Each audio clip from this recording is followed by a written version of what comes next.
Hi there, my name is Bob Schindler, and I'm excited and honored to be a part of Man Up 2020. Several years ago, after a brief career in the chemical industry, I decided to pursue a career in professional golf. I worked on my game for 2 years and then went to my first PGA Tour qualifying school, where the top 15 advanced into the finals and the right to play on the PGA Tour. After 3 days, I was tied for 33rd, going in the fourth and final day, knowing I needed then to play well in order to qualify. Under that pressure, I had the privilege of playing one of the best rounds of golf of my life and shooting the low round of the day and moving from 33rd to a tie for 14th with 4 other guys. After everybody came in, the 5 of us went to the first tee for a playoff for those 2 spots, 14th and 15th. Unfortunately, I bogeyed the first hole and I was out. After 2 years, 4 days, 293 shots, I trekked back to the clubhouse on my own as the other 4 golfers moved on to finish the playoff. When I got to the clubhouse, I called my wife and I asked her, did God care who won today? Now I want you to imagine for a moment that instead of calling her, I would call you and ask you that question. In that emotional, very personal, seminal moment, how would you answer? From my research, if I were to call the Pittsburgh Steelers chaplain, he would say, spiritually speaking, God doesn't give a rip whether you win or lose. So absolutely not, he doesn't care. If I were to call a local sports ministry leader here in Charlotte and ask him the question, he would say, no, infinitesimally insignificant whether you win or lose. If I were to call the general Christian population, 80% of them would tell me, no, God does not care who wins or loses. But my question again is, how would you answer that? When I talk to people about why they think no, if they tell me no, why do they think no? Typically what they say to me is God has more important things to do than to care about my petty games, even maybe perverse games.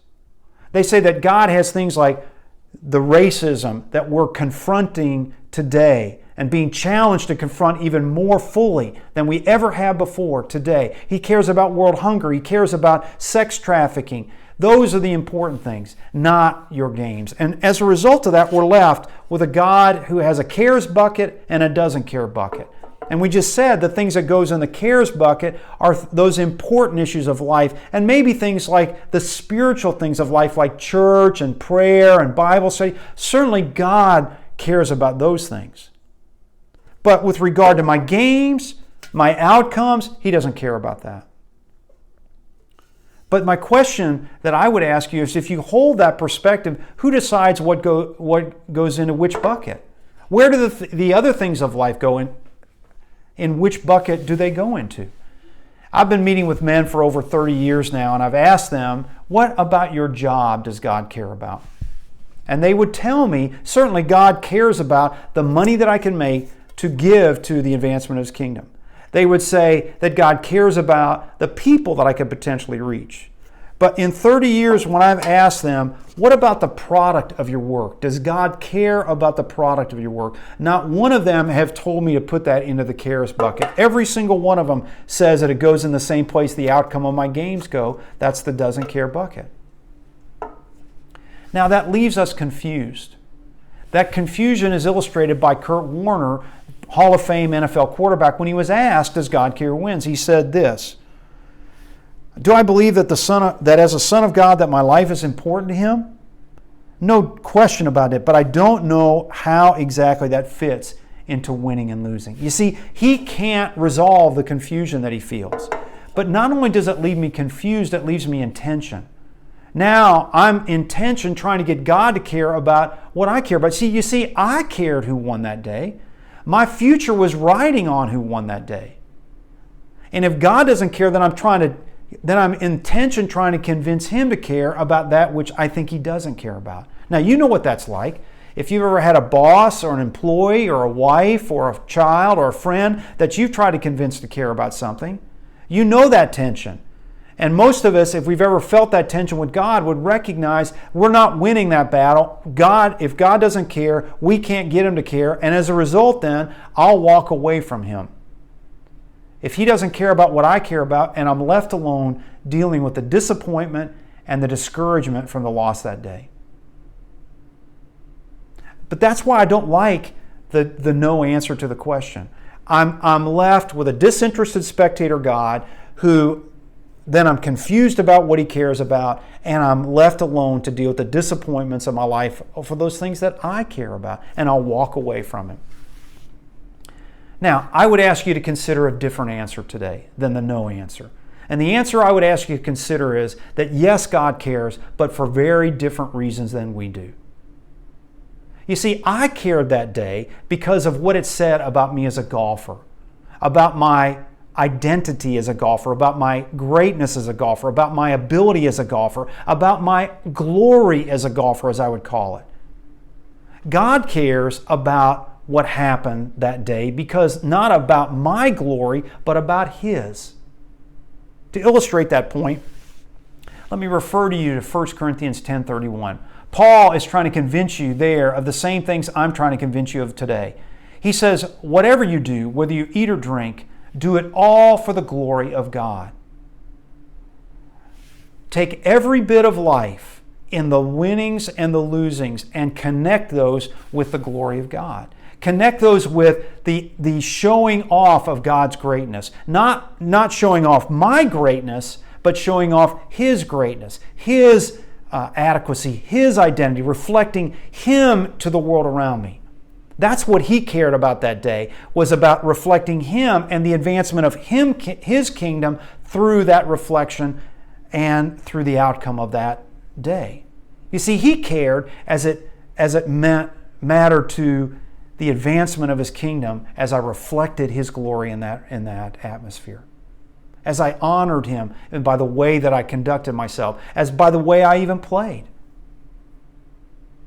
Now, that perspective takes me from moving away from God, about a God who doesn't care, to a God that moves me toward a God who does care and who makes everything significant, who brings meaning to even my losses and my discouragements, who comforts me there in that loss and promises that He has so much more in His heart and mind than I would ever have through the outcome of that day.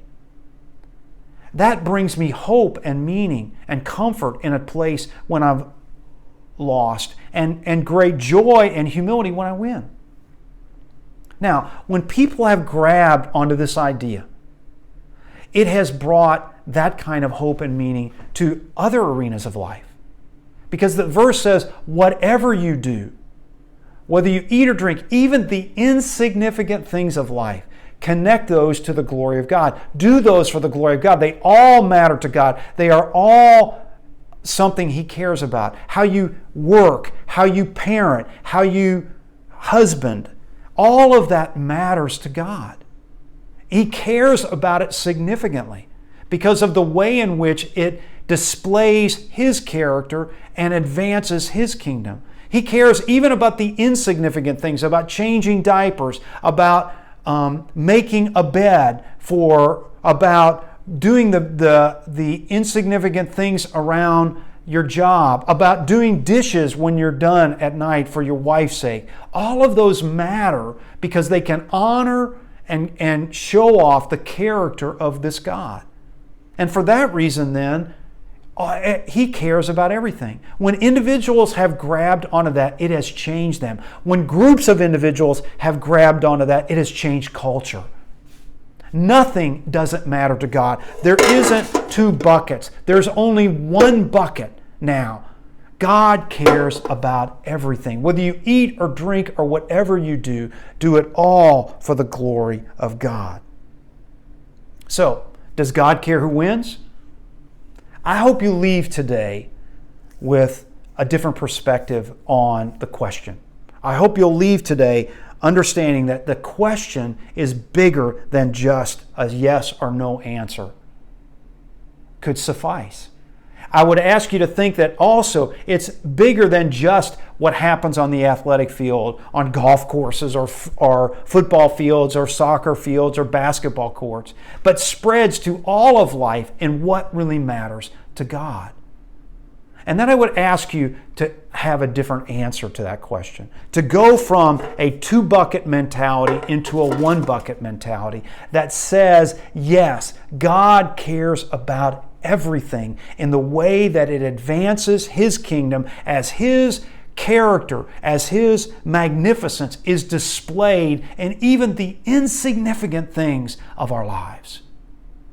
So, man, thanks for listening today, and know that I'll be praying that God would give you the grace to reject that two-bucket mentality and to adopt that everything matters to God about your life, about your marriage, about your family, about your children, and about your friends and neighborhood.